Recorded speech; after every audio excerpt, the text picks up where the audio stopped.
예, 트레픈트크,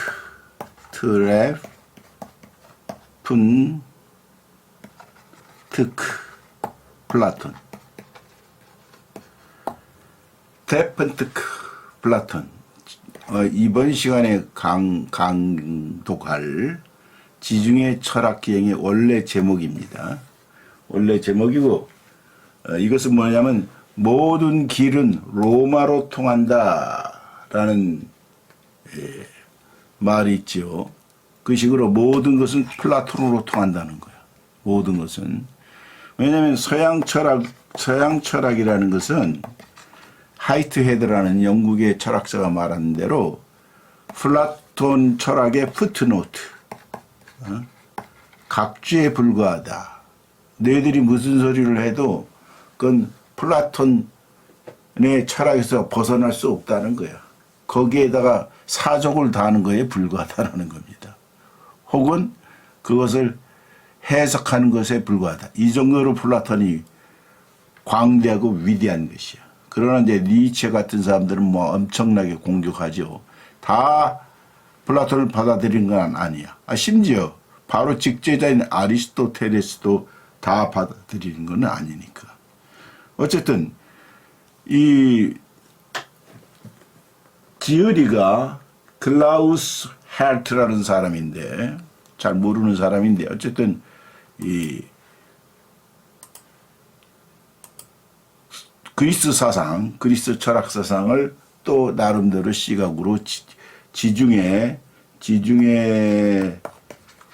철학 기행이라고 제목을 다시 우리 한국 출판부에서 붙일 정도로 거기에 조예가 깊은 사람이에요. 그러니까 이 철학이라는 것은 이 사람도 말하고 그냥 반복적으로 들어야 돼. 여러분들이 왜냐 그러면은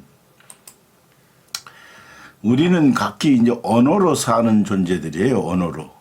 정치가는 정치가들이 쓰는 언어가 있지. 요즘 유행하는 정치가의 언어가 탄핵이야.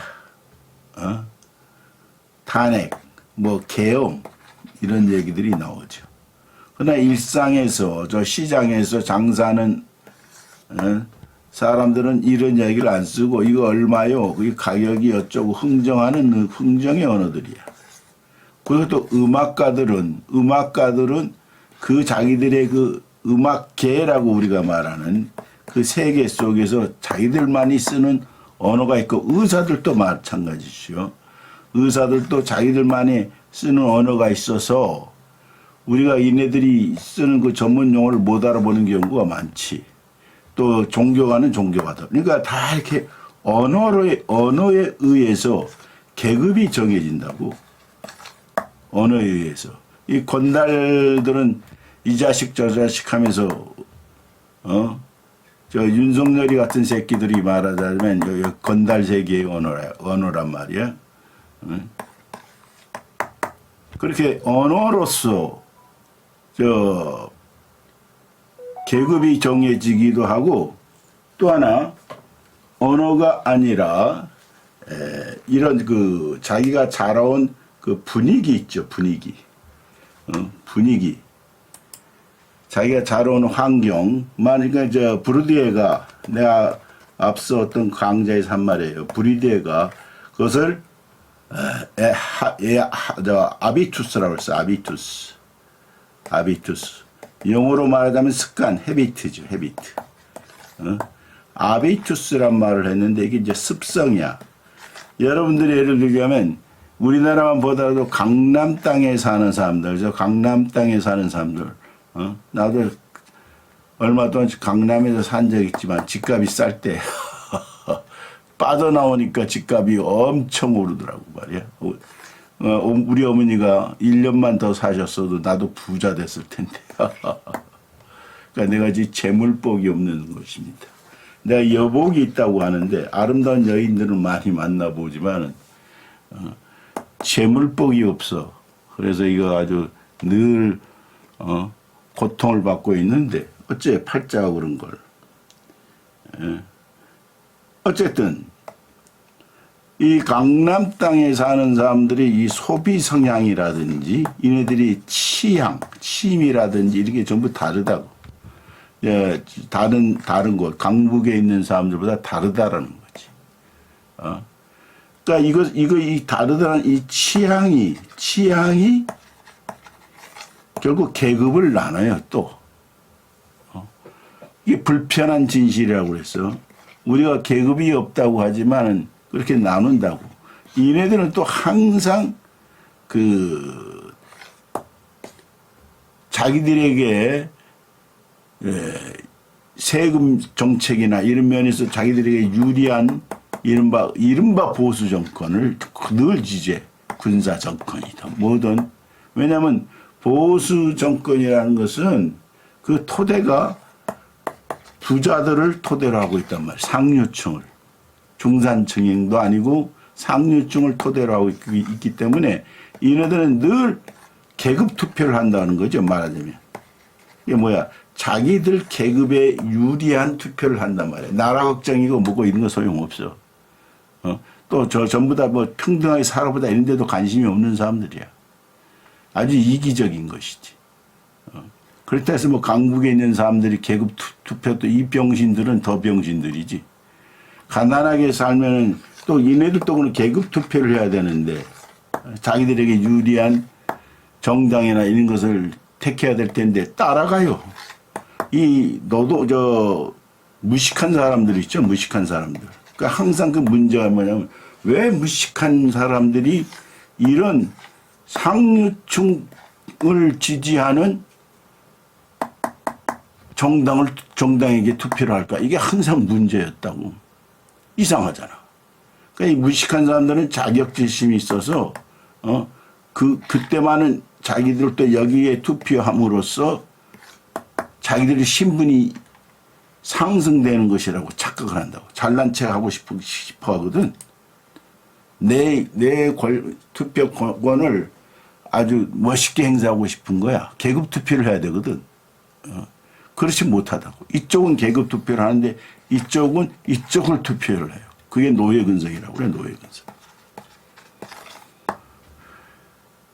그러니까 늘 쪼그라들어서 살 수밖에 없는 거야. 특히 그 노인들의 그 노예근성은 말할 것도 없지.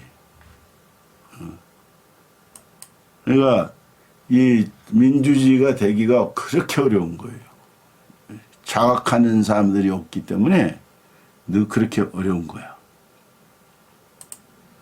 그러니까 요즘 이제 그 동향을 보면은 항상 25%, 30%가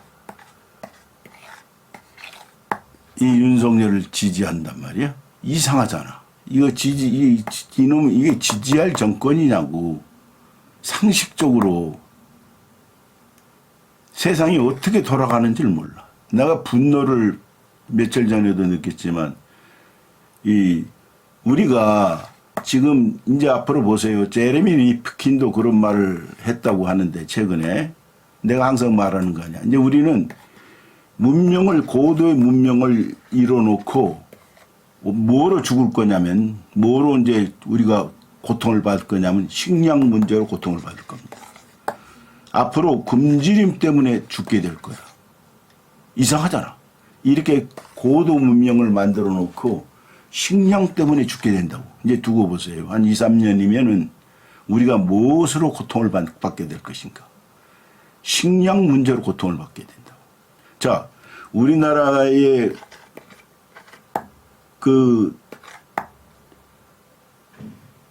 식량 자립도가 옛날에는 80%였는데 지금은 20%라는 거야. 나머지는 우리가 돈 벌어서 다른 데서 차를 팔고 반도체를 팔아서 나머지는 사오면 된다는 것이지. 그러나 세계 식량이 떨어져 가고 세계 식량이 없어져 가고 세계 식량이 농사가 안 되는데 자 지금 플로리다에서 허리케인이 100년 만에 최강의 허리케인이 불어오고 있다고 그러죠. 지금 쓸고 있지. 그러니까 이네들 미국에서 최첨단의 미국에서 뭐라고 그랬어요? 식량을 확보하라. 식량을 확보하라. 다른 걸로 죽지 않는다는 거. 그런데도 이 정치권에 있는 새끼들은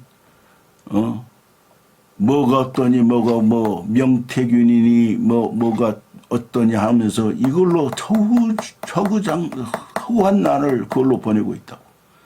20%밖에 자금률이 안 된다면 어떻게 할 거냐고 도대체. 내가 나도 이 빚 갚으려고 지금 밤잠도 못 자고 이렇게 고생을 했는데 요새 내 걱정보단 진짜 나라 걱정이 되는 거고 인류 걱정이 되는 거야. 어떻게 이 자식들은 세상이 돌아가는지를 조금도 몰라. 이럴 수가 있는 거 아니야. 분노가 있는 거야. 그리고 제레미 리피큰 그 사람은 이 엘빈 토플러보다 더 탁월한 통찰력 있는 미래학자입니다. 이 사람이 뭐라고 그러냐면 우리나라를 콕 집어서 지금 에너지, 재생에너지로 모든 게 가고 있고, 2030년이면 석탄 에너지는 다 중지되어야 돼요. 이게 이제 세계에서 그렇게 이제 가는 거야. 석탄 에너지를 다 중전해야 돼. 그렇다면 값싼 에너지, 그리고 빨리 공해가 안 나오는 에너지로 빨리 전환해야 될 거 아니야. 그러니까 앞으로는 재생에너지, 말하자면 태양광이나 이런 것으로 풍력이나 이런 것으로 발전을 해서 만들지 않는 제품은 사지 않겠다는 거 아닙니까? 그래야지 화석 연료를 쓰지 않을 테니까 원자력이나. 근데 이 멍청한 자식은 정말로 멍청한 이 검사 새끼 그 윤석열이는 원자력으로 가고 있고 재생에너지를 탄압을 하고 있다고. 억누르고 있다고. 이런 것을 모르고 이 새끼를 지지한다는 그 작자들을 도저히 이해할 수가 없는 거예요. 그래서 얘네들은 윤석열을 지지하는 게 아니고 자기들이 윤석열을 찍었잖아요. 그러니까 어떻게든지 윤석열을 끌고 가려고 그래. 왜? 그러면 그래야 자기들이 지지 않는다고 생각하기 때문에 자기를 지지하는 거야. 25% 뭐 20% 이자들은. 윤석열 지지하는 게 아니에요. 이자들도. 그렇게 지금 한심한 지경에 우리나라가 놓여 있다. 자, 지중해 철학기행 첫 번째 강독입니다. 내가 지금 감기가 걸려가지고 상태가 좋지 않지만은 이것을 빨리빨리 진도를 여러 책을 이제 강독하면서 가야 되기 때문에 그래서 내가 이것을 바벨의 도서관이라고 한 거야. 내 앞으로 이 강독의 모든 것은 일종의 도서관이 되는 거야. 밀레토스 항원은 어떻게 발생했는가? 이 밀레토스를 내는데 거듭 말하지만 다시 말합니다. 철학은 반복입니다. 반복해서 여러분들이 들어야 돼. 여러분들은 딴 언어 세계로 살고 있기 때문에 여러분들이 평소에 철학 언어로 살고 있지 않잖아요. 이 밀레토스라고 하면은 어디를 말하느냐? 왜 그러냐?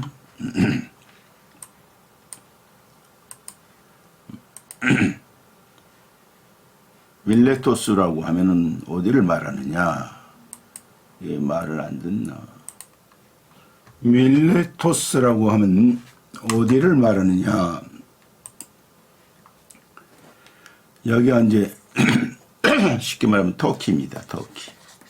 투르키에 뭐 여러 가지로 이제 옛날에는 페르시아 뭐 여러 가지로 불리기도 했죠. 터키. 여기가 바로 밀레토스고 여기가 그리스 본토, 여기가 아테네, 여기가 이제 스파르타, 펠로폰네소스 반도고 여기가 이제 이탈리아가 돼요. 여기가 그리스라고 그랬죠. 내 이탈리아라고 그랬나? 그리스, 터키, 이탈리아. 여기가 바로 밀레토스야. 무역을 해가지고 해상 무역을 해가지고 여기가 식민지였거든. 그리스. 여기서 말하자면 밀레토스에서 상업 활동이 엄청나게 일어난단 말이야. 여기 여유가 생기는 거야. 경제적 여유가 생기니까 이 사상에 생각에 여지가 생기지. 그래서 철학이 제일 먼저 발생한 곳이에요. 그리고 이 해안지대, 여기는 이제 소아시아라고 하기도 하고, 여기 해안지대를 이오니아라고도 해. 그래서 여기가 이제 에베소서 하는 거 있죠? 저 신약 성경에. 이 에페소스라고 하는, 여기 에페소스는 더 위로 가 있어. 여기서 이제 헤라이크레이토스라는 이제 철학자가 나오고 하는데, 여기는 물론 에게해지. 에게해. 그래서 이것을 통틀어서 이오니아 문화라고 하고, 이오니아 철학이라고도 합니다. 그러나 여기서 우리가 최초로 밀레토스에서 학문은 어떻게 발생했는가? 철학과 학문의 탄생지를 찾다. 밀레토스를 굽어보는 언덕 위에 자리한 잘 보존된 로마 시대 극장에 서면 방문객은 늪으로 변한 지역을 볼 수 있다. 이게 이제 그 밀레토스의 지금 현재의 모습입니다. 이게 전부 늪이야, 늪. 풀이 막 잡풀이 자라고 있죠. 옛 그리스 고대 도시인 밀레토스, 지금은 늪으로 변해 있지만 바로 이곳에서 유럽 문화의 근간인 철학과 학문이 탄생했다. 황성예터의 밤이 되니 하는 그 식으로 예터가 이렇게 다 황폐되어 있어. 근데 여기에 옛날에 상업도시였고 사람들이 바글바글했고 철학자들도 여기서 태어났다는 게 참 신기하죠. 세상이 그런 거야, 세월이라는 게. 이 늪지대에 한때 전 세계를 통틀어 몇 안 되는 고대 도시가 있었다. 그 할머니가 아이들한테 이야기책을 읽어주듯이 앞으로 이제 그런 식으로 읽겠습니다. 눈앞에 펼쳐진 을씨년스러운 분위기의 광경에서 이 도시가 오늘날에도 여전히 번성한 아테네를 말하는 것이죠. 예루살렘 아니면 로마보다도 더욱더 전체 인류의 세계를 변모시켰던 사건의 중심 무대였다는 사실을 상상하기 어렵다. 하지만 바로 이 밀레토스에서 유럽 문화의 기초석이 놓였다. 초석이 놓였다는 거예요. 이렇게 말할 수 있는 것은 오늘날 현대적인 형태로 전 지구상에 퍼져 있는 유럽 문화가 근본적으로 학문을 통해서 이룩되었기 때문이다. 이 학문이 바로 밀레토스에서 발생했다. 학문과 동시에 철학이 탄생했다. 학문과 철학은 유럽적 사유의 초기인 기원전 6 내지 5세기에는 아직 분리되지 않았다. 학문이 철학이고 철학이 학문에서 같은 거였단 말이야. 기원전 4세기 그리스적 사유의 거장 가운데 한 사람인 아리스토텔레스에 이르러서야 철학과 학문은 나뉘기 시작한다. 철학과 학문이 동시에 시작했다는 사실은 우리에게 아주 단편적으로만 알려져 있다. 그리스적 사유가 기원전 4세기의 아테나이에서 제2의 시작을 맞았기 때문이다. 제2의 출범은 아리스토텔레스와 그의 스승 플라톤을 통해서 촉발되었다. 이 두 사상가의 탁월한 작업이 그들이 등장하기 200년 전에 일어났던 원래의 시작을 전적으로 뒤덮었고 이후 2500년이 흘렀다. 이 사실 서양 철학은 이 두 사람의 줄기예요. 두 사람이 뒤덮은 거야. 완전히 커버를 씌운 거야. 그리고 19세기 이후 철학 영역에서 철학과 학문의 탄생에 대한 체계적이고도 포괄적인 관심이 생겨났다. 그렇지만 철학과 학문의 시작이 오래도록 잊혔기 때문에 고전학은 우선 고대 저술가의 보고나 여기저기 흩어져 있는 토막글을 통해서 이를 재구성할 수밖에 없었다. 이 말이 뭐냐면 소크라테스 이전의 철학자들 있죠. 우리가 자연 철학자라고 부르는 사람들, 뭐 탈레스, 아낙시만도로스, 아낙시메네스, 누구야 이런 사람들, 데모크리토스, 헤라클레이토스, 특히 헤라이클레이토스 이런 사람들의 책은 전해지지 않는다고. 그러면 뭐 어떻게 전해드리냐? 이 사람들의 이야기를 전해드리냐 말하자면 플라톤이라든가 여러 사람들이 있을 거예요. 안에 아리스토텔레스인가 이런 사람들이 아무개는 이런 말을 했다. 이런 식으로 말하고 있거든. 그러니까 그 사람들의 그 짧은 토막글들을 모아서 재구성을 했다 이 말이에요. 이해되죠? 19세기에서 20세기로 넘어가는 무렵 독일의 저명한 학자 헤르만 딜스가 이 연구와 관련한 모든 자료를 세 권의 책으로 엮어냄으로써 이후 연구 작업이 성공하는데 기틀을 세웠다. 마치 오늘날의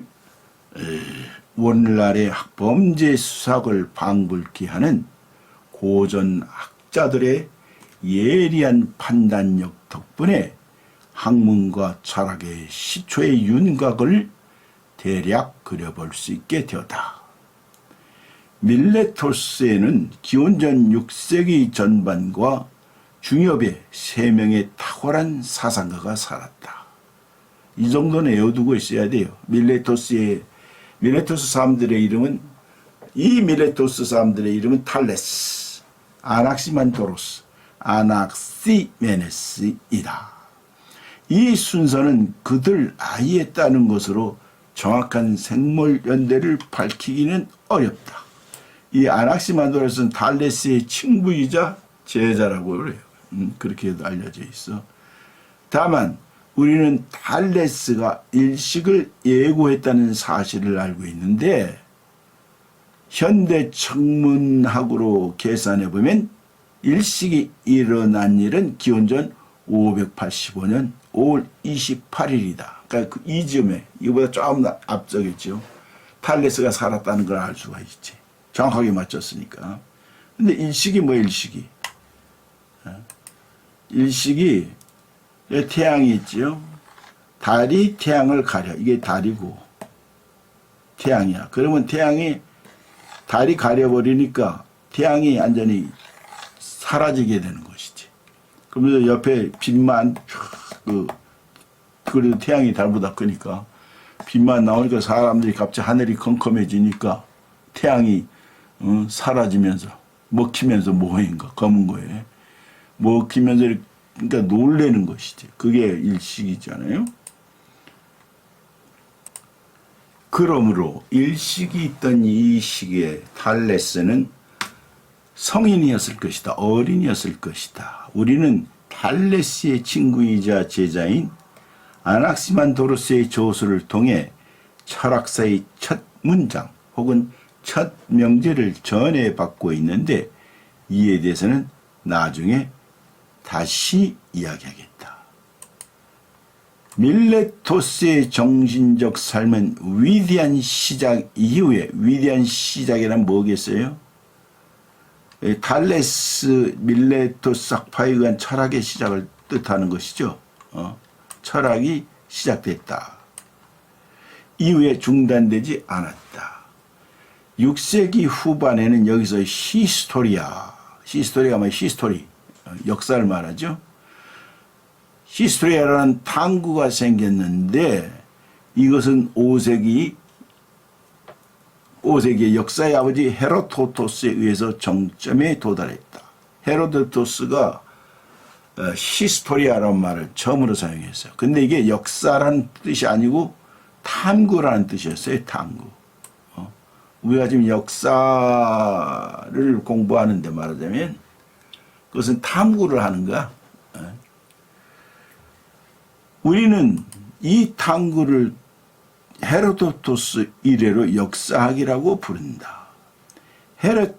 헤로도토스는 나중에 아테나이에서 살았지만 밀레토스에서 남쪽으로 대략 100km 떨어진 고대 그리스의 도시인 할리카르나소스, 오늘날 터키의 보드룸에서 태어났다.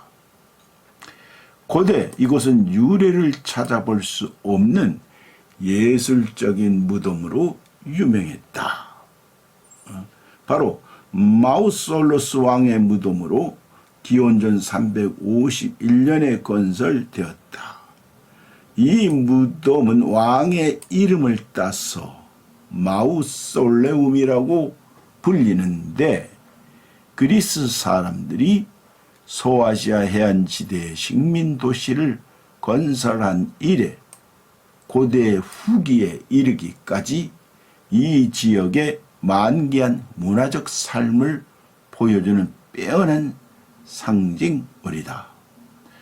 오늘날의 그리스 영토인 사모스, 파트모스, 코스, 로도스와 같이 해변을 따라 펼쳐져 있는 섬에도 그리스 사람들이 정착해 살았다. 이 소아시아 해안의 중간지대를 그리스 사람들은 이오니아라고 부른다고 그랬죠. 여기 소아시아고 여기를 이오니아 지방이라고 불렀고 여기에는 스미르나, 에페소스, 밀레토스 같은 도시가 속했다. 아테나이가 기원전 5세기에 문화적 중심지가 되기도 전에 그리스 문화는 이 지역에서 첫 번째 꽃을 피워냈다. 바다를 향해 서쪽으로 뻗은 산맥 사이의 충적지는 매우 비옥했고, 충적지라는 게 뭔 말입니까? 비가 와서 범 나오려면 강이 범람하고는 막 흙을 쓸고 나올 거 아니에요. 흙이나 자갈이나 모든 걸 다 쓸어서 두툼하게 만들 거 아니야. 그러니까 거기다 씨만 뿌리면 돼. 아주 흙이 고른 흙이 되니까. 그러니까 충적지는 매우 비옥했고 이오니아 사람들은 먼 지역과도 무역 활동을 벌였다. 아시아의 끝자락이라는 위치는 이오니아 사람들을 동쪽으로 동방세계와 이쪽 여기가 이오니아라고 한다면 여기가 이오니라고 한다면 동쪽으로는 여기 동방세계가 남쪽으로 여기가 이집트 아프리카가 있죠. 를 연결시켜 주었다. 또 서쪽으로 그들은 그리스 본토와 한 번도 단절된 적이 없는 지속적인 유대를 유지했고, 그러니까 이탈리아 쪽을 말하는 거야. 서부 지중해의 그리스 식민 도시와도 교류했다.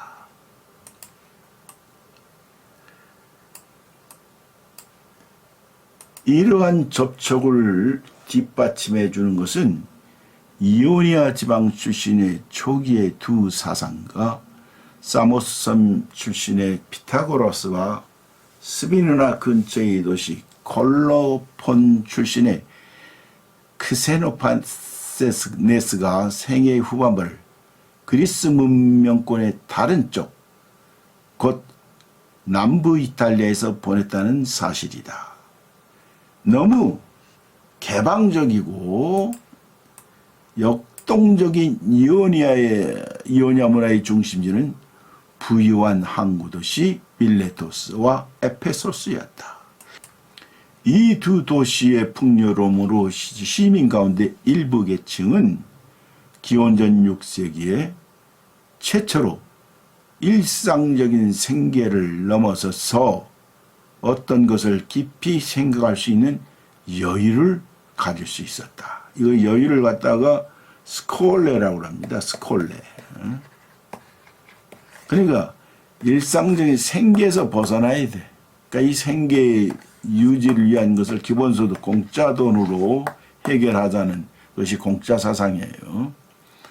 그래야지 여유가 생기는 사람들이 스콜레가 생기면은 이제 사색도 하고 철학도 시작하고 이러는 거야.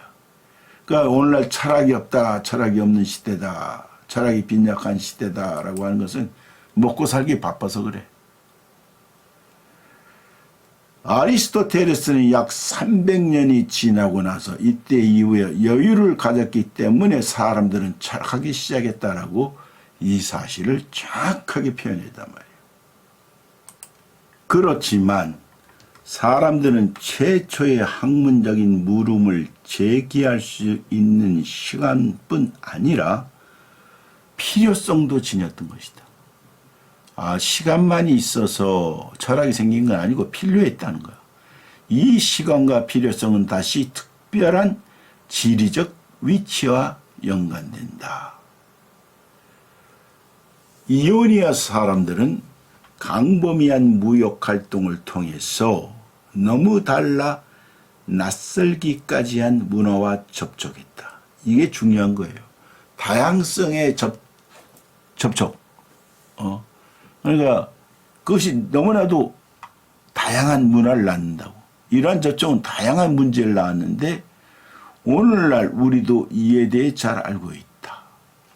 다른 풍속, 다른 정치 질서, 다른 형태의 종교, 다시 말해서 아비투스가 다른 것이지 다른 사고방식들과 맞닥뜨린 사람은 정체성에 혼란을 겪게 된다. 요즘도 그런 이야기를 듣게 되는데 부부가 종교가 다르다는 거야. 하나는 불교고 하나는 기독교고.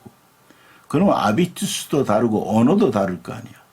다시 기독교인들은 허구한 날 성령 충만, 세례, 어떻고 이런 이야기를 주로 할 것이고 불교는 연기, 공, 이런 소리, 색즉시공, 공죽시색 이런 말 하면 대화가 안 되는 거야. 심지어는 그 사이에 모순까지 일어난다는 것을 아는 사람은 자기의 삶의 견고한 기준점과 규범을 잃을지도 모르는 위험을 겪을 수밖에 없다.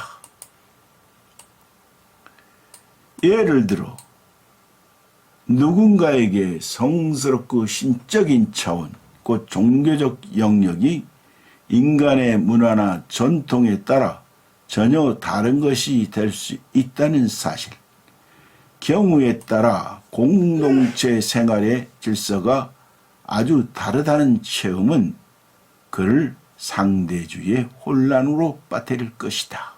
자, 하나가 중요하다라고 하는 사람, 하나님만 중요하다라고 하는 사람이 있는데 그게 아니고 이것도 있고 이것도 있고 이게 절대라고 그러죠. 절대. 절대라는 말이 뭐예요? 절대적. 상대를 끊어버리나 저 끊을 절자거든. 상대를 다 없애버린다는 거야. 내 앞에 다른 신을 두지 마라. 이런 것은 절대죠. 다 상대를 끊어버리는 거야.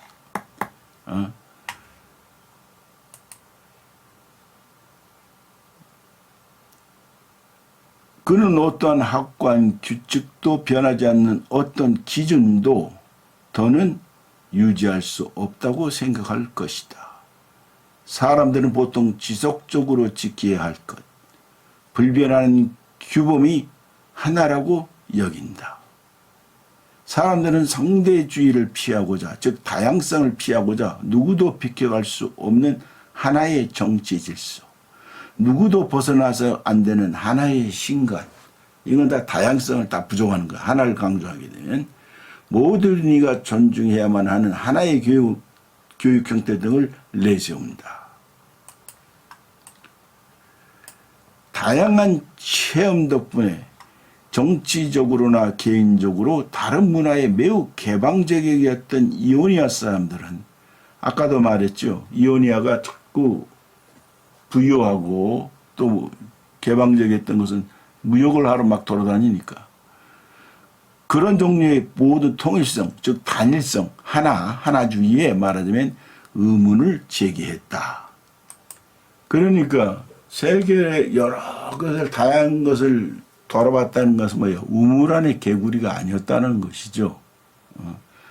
그러므로 이렇게 생각할 수도 있다. 즉 철학과 학문의 탄생을 촉발한 것은 삶의 통일적인 토대를 확실히 하고 모든 기원들을 의문시하는 상대주의적 경향을 미리 방지하여 정체성을 추구하려는 바람이었다고 말이다. 다른 것을 다 그러니까 끝없이 하나를 강조하는 하나님만 강조하는 그 유대교나 그 기독교가 뭐예요? 우상을 숭배하지 말라고 끝없이 말하죠. 다른 것을 숭배하면 안 된다는 거. 하나의 규범만 지켜라는 거지. 다음 세기인 기원전 5세기에 그리스 문화권에서 상대주의에 따른 위기가 본격화된다는 사실이 이런 생각을 뒷받침한다. 이 위기를 불러온 장본인은 소피스테스들이다. 우리가 소피스트하는 개변론자들을 말하는 거예요. 그리스 도시에서 시민을 가르친 이 사람들은 누군가에게는 경탄을 불러일으켰고 누군가에게는 적대시되었다. 그럴 수밖에. 이 소피스트들은 어떤 하나를 규범을 여기고 그걸 가르치는 사람들이 아니야. 이 사람들은 상대주의야. 그러니까 다양해. 심지어 프로타고라스라는 사람은 인간은 만물의 척도라고 그러잖아요. 인간이 만물의 척도라 한다면 인간이라는 그 보편성이 척도라는 게 아니고 인간 개인마다 자기가 하나의 척도가 된다는 거야. 내가 세상을 어떻게 보느냐에 따라서 그것이 말하자면 진리라는 거야. 그러면 10,000명 있으면 10,000개의 철학이 생기는 거예요.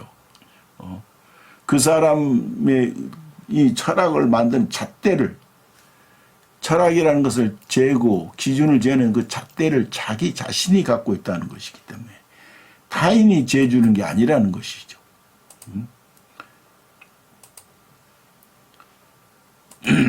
그리스 도시에서 시민을 가르친 이 사람들은 누군가에게는 어우 하는 경탄을 불러일으켰고 누군가에게는 적대시되었다. 나중에 플라톤은 이들을 매우 격렬하게 비판했는데 그 까닭은 플라톤 자신이 모든 이에게 참으로 구속력을 지니는 규범을 추구했기 때문이다. 이 사람은 뭐야? 이데아 하나가 가장 중요하다는 그 하나죠. 하나이즘이야 말하자면. 아리스토텔레스는 그게 아니다라고 한 거고. 이오니아 지방의 그리스 사람들로 하여금 학문을 특징으로 하는 문화를 건설하게 했던 저 위험천만한 내적 상황이 어쩌면 오늘날의 불확실한 정신적 도덕적 현실로 더욱 극단적인 모습으로 다시 도래했는지도 모른다. 모든 획기적인 사건이 그러하듯 학문의 발생을 단 한 가지로 설명할 수는 없다. 다양하고 경우에 따라서는 모순적이기도 한 세계가 그리스 사람들을 상대주의적 위기로 몰아간 까닭은 그들이 자신들의 체험에 유별나게 주목했기 때문이다. 사람들마다 다 체험이 다를 거 아니에요. 자기 체험에 안 맞는 소리를 하면 이상하게 되는 것이지. 그들이 세계대에 취한 태도는 하나의 그리스어로 표현되는데 바로 알레테야다. 이 단어는 은폐되지 않음, 감춰 있지 않음을 뜻하지만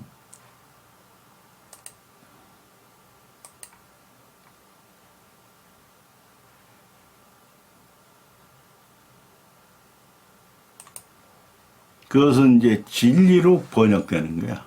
벗겨지면은 만일 우리가 진리라는 말을 알레테아의 원래 뜻대로 있는 그대로를 들추어내는 일,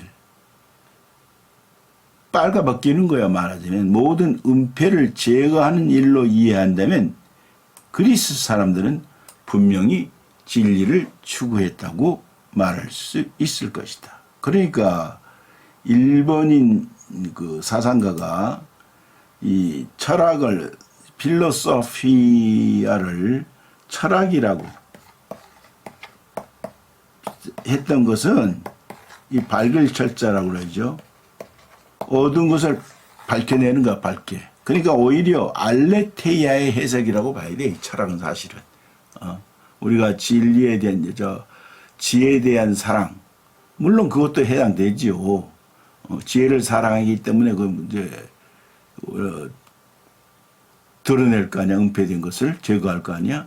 그런데 직접적으로는 알레테이아가 철학이다 말하자면.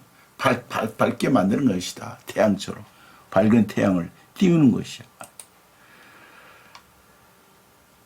어둠에 쌓여 감추어진 것, 숨겨진 것, 어둠에 쌓여 있는 모든 것을 태양 아래로 끌어내 밝히고 명백히 하려는 경향이 바로 알레테아라는 그리스어에 담겨 있다. 그렇죠? 아마도 이 점을 그리스적 사회의 근본 특징으로 간주해도 좋을 것이다. 태양을 띄우는 거야.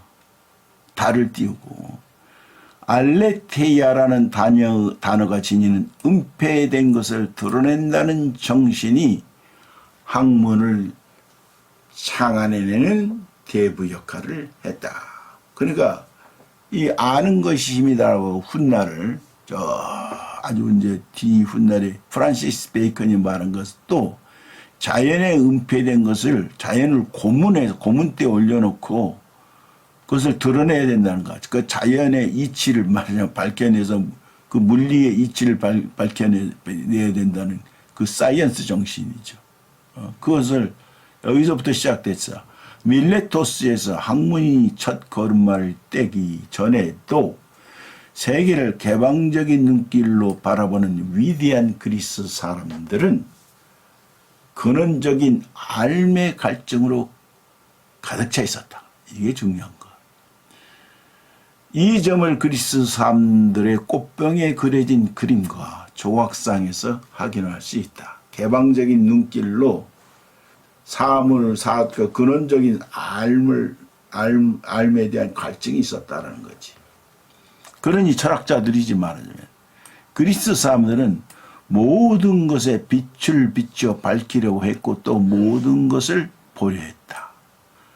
안다에 해당되는 그리스어는 글자 그대로 해석하면 보았다라는 뜻이다.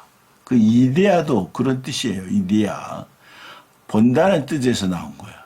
학문에서 문제가 되는 안다는 것은 세계를 바라보는 시선을 지속적으로 갖는 것이다. 그리고 학문적인 삶의 전개를 그리스 사람들의 전통에 따라 독일어로 theory, 이론이라고 부른다는 거야. 그리스어 theoria는 원래 본다란 뜻이야. 그러니까 우리가 이 본다라는 것을 그렇게 중요시 여겨야 돼요. 우리가 견자 있지, 볼견자. 이게 눈목자 아니에요? 눈을 뜻하는 거 아니에요? 이 밑에가 뭐야? 사람. 이 사람 인자이거든. 요것도 이 발로 요런 모양인데 견자에 이 밑에 요거 역시 사람 인자예요. 그러니까 사람이란 뭐냐? 보는 존재들이라는 거야. 보는 존재들. 눈으로 봐야 뭐가 말하자면 알미 생긴다는 뜻이겠죠. 그렇죠? 그러니까 그 볼견자가 그렇게 보는 사람이 인간의 모습이다. 이렇게 봤던 것이죠. 자, 첫 번째 시간을 마칩니다. 지중해 철학 기행 첫 번째 강독을 마칩니다.